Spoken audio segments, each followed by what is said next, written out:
మెంతుల పులుసు చేసుకోవడానికి ఒక బౌల్‌లో 2 టేబుల్ స్పూన్స్ మెంతులనేవి తీసుకొని 15 మినిట్స్ వరకు నానబెట్టుకోవాలి. ఇప్పుడు ఇక్కడ నేను చిన్న ఉల్లిపాయలనేవి 250 గ్రామ్స్ తీసుకున్నాను.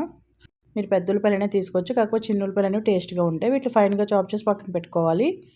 ఇప్పుడు నిమ్మకాయ సైజు చింతపండు అనేది తీసుకొని నానబెట్టుకొని ఉంచుకోవాలి.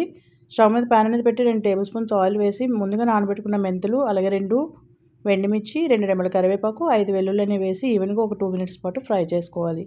ముందుగా కట్ చేసి పెట్టుకున్న ఉల్లిపాయలు అనేవి ఇందులో వేసుకొని ఒక 2 నిమిషాల పాటు వేయించుకోవాలి సిమ్‌లో పెట్టి. ఇప్పుడు ఉల్లిపాయలు అనేవి కొంచెం మగ్గిన తర్వాత ఇప్పుడు ఒక పెద్ద సైజు టమాటో అనేది ఫైన్‌గా చాప్ చేసి వేసుకొని, అలాగే రుచికి తగ్గట్టు ఉప్పు అనేది వేసుకొని ఈవెన్‌గా ఒకసారి కలిపి మూత అనేది పెట్టి ఒక 5 నిమిషాల పాటు మగ్గించుకోవాలి. ఇలా ఉల్లిపాయ, టమాటో మొత్తం మగ్గిన తర్వాత ఇప్పుడు ఇందులో ఒక టేబుల్ స్పూన్ కారం అనేది వేసి ఈవెన్‌గా ఒకసారి కలుపుకొని, ఒక కప్పు చింతపండు, ఒక కప్పు వాటర్ అనేది వేసుకొని ఈవెన్‌గా ఒకసారి మిక్స్ చేసి మూత అనేది పెట్టుకొని బాయిలింగ్ వచ్చినంత వరకు బాయిల్ చేసుకోవాలన్నమాట. ఇలా ఈ స్టేజ్‌లో మనం స్టవ్ అనేది ఆఫ్ చేసుకొని సర్వ్ చేసుకుంటే మనకి ఎంతో టేస్టీ అయిన మెంతుల పులుసు అనేది రెడీ అనమాట.